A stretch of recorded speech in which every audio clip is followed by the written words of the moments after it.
I think we can all agree that there's nothing like a delicious, juicy steak for dinner. But if you find yourself with leftovers afterwards, you might be wondering what to do with them. Today I'm going to show you how to make 5 easy recipes using leftover steaks so that you don't let all that deliciousness go to waste. Hey guys, welcome back to my channel. It's Taylor from The Girl on Bloor. I'm all about sharing easy meal prep strategies that you can save time, money, and stress. Steak can be expensive, so you want to make sure that you're using up everything you've got. I know that leftover steak isn't as appealing as fresh, but there are plenty of ways you can turn it into something new and delicious. You'll reduce food waste and save on prep time by using leftovers, so it's just a win-win.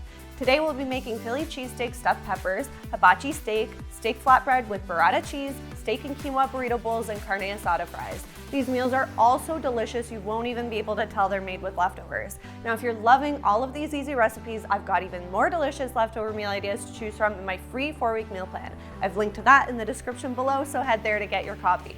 Okay, let's get to reviving that steak. First up, we're going to make Philly cheesesteak stuffed peppers. These peppers are a delicious low-carb spin on the famous sandwich and are ready in a flash, especially when you're using leftover steak. Trust me, you're not even going to miss the bread. To start, preheat the oven to 400 degrees and prep your ingredients. Just a heads up that I'm cutting this particular recipe in half, so you may see different ingredient amounts when you click on over to the blog. First, you're going to cut 2 green peppers in half and deseed them, then slice up about 3/4 of a cup of mushrooms. From there, you'll slice up 1/4 of a red pepper, half of a small red onion, and then grate 1 cup of mozzarella or use the pre-shredded stuff to save time. You'll also need 4 ounces of leftover steak. You'll slice the steak very thinly against the grain if it isn't already, then set it aside. With the prep out of the way, drizzle the halved green peppers with some olive oil and season generously with salt and pepper. Put the peppers in a 9x13 baking dish, cover the dish with foil, and pop them in the oven for 10 minutes. While the peppers are cooking, you can then make the yummy stuffed pepper mixture. Heat some olive oil in a large frying pan over medium-high heat, then add in the sliced mushrooms and cook for about 2 minutes until they start to release their juices. Then you'll mix in the red onions and red pepper, season with some more salt and pepper, and saute for another 2 to 3 minutes until they're nice and tender. Around this time, the green peppers should be coming out of the oven, so take them out, and then you're going to divide the leftover steak and veggies evenly amongst all of the peppers. Sprinkle your grated mozzarella cheese over top, and then bake them for another 15 minutes until nice and melted. Remove from the oven, and voila, the best dinner ever. These stuffed peppers taste just as good as the sandwich, but they're way healthier. And with leftover steak, they'll be ready in a flash. You're already going to be saving on prep time by using leftover steak for this recipe, but if you want to be even more efficient, you can assemble the stuffed peppers the day before and store them in the fridge until you're ready to cook them. Now, if you happen to have leftovers, you can store them in the fridge for up to 3 days and then reheat them in the microwave for a couple of minutes. They can technically even be frozen for up to 3 months, but the textures just won't be the same, so keep that in mind. Since they're so easy to make, I do recommend making them fresh. Now, if you're craving a restaurant quality meal but don't want to leave the house, this hibachi steak we're making next is where it's at. It tastes just like the Benihana version, but you can enjoy it on the couch instead of having to go out and spend a bunch of money at the restaurant.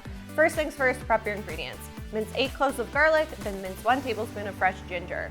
From there, you'll thinly slice 1 carrot, slice 1 cup of mushrooms in half, chop up 1 yellow onion, slice up 1 zucchini, and slice up 4 green onions. These are the same veggies that they use at Benihana, but feel free to use whatever you have on hand. When you're done with the prep, cook the rice in a rice cooker or on the stovetop. Add 1 cup of white rice, 1.5 cups of water, and a bit of butter to the rice cooker, then cook until the liquid has absorbed. I personally like using leftover rice for this recipe. It's a great way to clear out the fridge at the end of the week, and day-old rice is better in fried rice. It'll be less mushy and more flavorful. While the rice is cooking, you can make the mustard sauce to dip your steak and veggies in. It's super easy to make and uses ingredients that you probably already have on hand at home. All you have to do is stir together half a cup of light mayo, 1 tablespoon of soy sauce, 1 tablespoon of rice vinegar, and 1 tablespoon of Dijon mustard. So simple, yet so delicious. At this time, you can also make the hibachi sauce. Normally, you'd marinate the raw steak for about 20 minutes in this sauce, but since you're using leftover cooked steak for this recipe, there's no marinating required. To make the sauce, mix together 1 tablespoon of sesame oil, 2 tablespoons of soy sauce, 2 tablespoons of hoisin sauce, half of the minced garlic, and the minced ginger. Depending on how much leftover steak you have, you might need to cut the recipe in half, so use your own judgment on that. Next, you'll make the sauteed veggies. Add 1 tablespoon of olive oil to a large pan over high heat, followed by your sliced carrots, mushrooms, yellow onion, and zucchini. Season everything with salt and pepper, then saute for 5 minutes until the veggies are tender crisp. Right before they're done, stir in 1 tablespoon of soy sauce, then remove from the heat and set aside. Now that you've made the veggies and the dipping sauce, it's time to make the fried rice. You're going to feel like an absolute chef when you're done cooking this meal. Heat 2 tablespoons of butter in the same pan that you sauteed the veggies in, then add the other half of the minced garlic and saute for 30 seconds until fragrant. Add in the 2 cups of cooked white rice plus 3 tablespoons of soy sauce and cook for 5 minutes until the rice is heated through. Make a little hole in the center of the rice, crack in an egg, and scramble until the egg is set. If you don't like eggs, you can skip this step. Toss everything together and stir in the sliced green onions and your fried rice is good to go. Okay, you've got your veggies and fried rice, now it's time to revive the steak. Heat a skillet over medium-high heat, then add in the leftover steak and the hibachi sauce to taste, then cook until the sauce is bubbling and the steak is heated through, which should only take about a minute. I recommend using leftover steak that you have not already cut up for this recipe to prevent it from drying out, but you could use steak that's already been cut into cubes. When the steak is heated through, slice it up into bite-sized pieces and serve with the rice, veggies, and mustard sauce. Now you can kick back on your couch, cue up the Netflix, and dig into your restaurant-worthy meal. Depending on when you made the steak, you can store your leftovers in the fridge for up to 3 or 4 days. I like storing this recipe in bento-style glass meal prep containers so that I can separate the rice, veggies, steak, and sauce. Heat everything up in a pan on the stovetop or pop your container in the microwave for a couple of minutes. Just make sure to sprinkle some water over top so that nothing dries out. You can also freeze the fried rice. It'll last for up to 3 months in the freezer.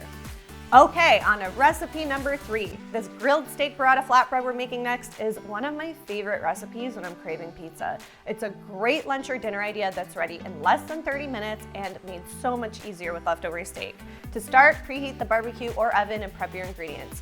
All you have to do is slice up 8 ounces of mushrooms, slice up half a red pepper, slice up 1 small red onion, and slice up your leftover steak. With the prep out of the way, heat some olive oil in a large skillet over medium-high heat, add in the mushrooms, and cook them for 3 to 4 minutes until they start to release their juices. Add in the red onion and red pepper, season with some salt and pepper, and saute for 3 to 4 minutes until softened. You can even toss the leftover steak in the pan for a couple of minutes if you don't want to eat it cold. While the veggies are cooking, throw 1 pre-made pizza or flatbread shell on the barbecue or in the oven and cook for 2 to 3 minutes per side. You want the crust to be slightly toasted, but make sure to keep an eye on it so it doesn't burn. When the crust is toasted to your liking, remove it from the heat and add on the steak, sauteed veggies, 1 ball of burrata cheese, and 1 cup of arugula. Now, burrata is pretty pricey, but it makes this recipe such a treat. Feel free to sub any cheese you'd like here instead, like gorgonzola, buffalo mozzarella, or goat cheese. Now you're ready to dig in. This flatbread is going to curb all your pizza cravings and is so much better than waiting for the delivery driver. You probably won't have any leftovers, but if you do, you can store them in the fridge for up to 3 days. When you're ready to enjoy, reheat the flatbread in the oven until cooked through. Okay, on to recipe number 4. Next, we're going to make steak and quinoa burrito bowls. They definitely give you those Chipotle vibes, but you'll be saving a ton of money by making them at home. Before prepping your veggies, first make the quinoa. Add 1 cup of water, half a cup of quinoa, 1 teaspoon of butter, and a pinch of salt to a rice cooker or a pot on the stove and cook until the water is absorbed. If you don't like quinoa, you can use your favorite kind of rice or try using lettuce for a low-carb alternative. Next, prep your veggies. Slice up 1 red pepper and 1 green pepper, slice up 1 red onion, rinse and drain a can of black beans, and chop up 2 tablespoons of cilantro. Next up, make the homemade corn salsa. Mix together 1 cup of corn, the can of drained black beans, 1 tablespoon of lime juice, the chopped cilantro, and half a teaspoon of salt. Then from there, you just need some store-bought pico de gallo, or you can make your own. Easy peasy. Now it's time for the steak. Add 1 tablespoon of olive oil to a large frying pan over medium-high heat and cook your leftover steak for a couple of minutes. I prefer using sliced up steak here, but you could keep it whole and cook for a minute or 2 per side. One of my top tips for reheating leftover steak is to add a little bit of water or beef broth to the pan so that it doesn't dry out. When the steak is warmed through, set it aside. In the same pan, add another tablespoon of olive oil and heat it for a minute over high heat until the oil is smoking. Then you'll add the sliced red pepper, green pepper, and red onion. Saute the veggies for about 2 or 3 minutes until charred. When the veggies and steak are ready, you'll assemble your bowls. Divide the cooked quinoa among 4 bowls, then add the sliced steak, veggies, corn salsa, pico de gallo, and 1 sliced avocado in a circle around the quinoa. And there you have it, your very own homemade burrito bowls without the high Chipotle price tag. Store any leftovers in the fridge in glass meal prep containers for up to 5 days, then eat them cold. You can warm them up in the microwave for 1 to 2 minutes. I just find that the salsa and pico de gallo don't reheat very well, so you can always store those sauces separately. Unfortunately, you can't freeze these burrito bowls, but you can freeze the quinoa for up to 3 months. Okay, I've saved the best for last. Leftover steak recipe number 5 is my favorite ever carne asada fries. I had some of these on a trip to LA a couple years ago and had to try making my own at home. First up, you're going to preheat the oven to 425 degrees. Line a baking sheet with parchment paper, then you'll add a bag of frozen fries and bake them according to the package instructions.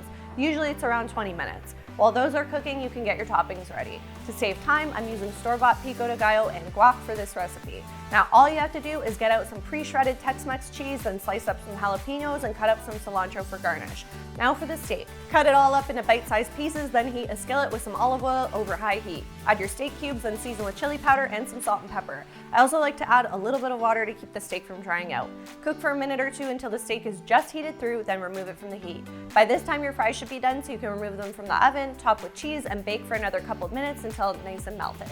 Remove one more time, then add your steak, pico de gallo, jalapenos, and cilantro. Serve with guac and sour cream, and you've got the best dinner ever. Seriously, this is one of my go-tos on a Friday night when I'm trying to clear out my fridge and use up all my leftovers, and it's such a fun meal idea. You'll forget you're even eating leftovers.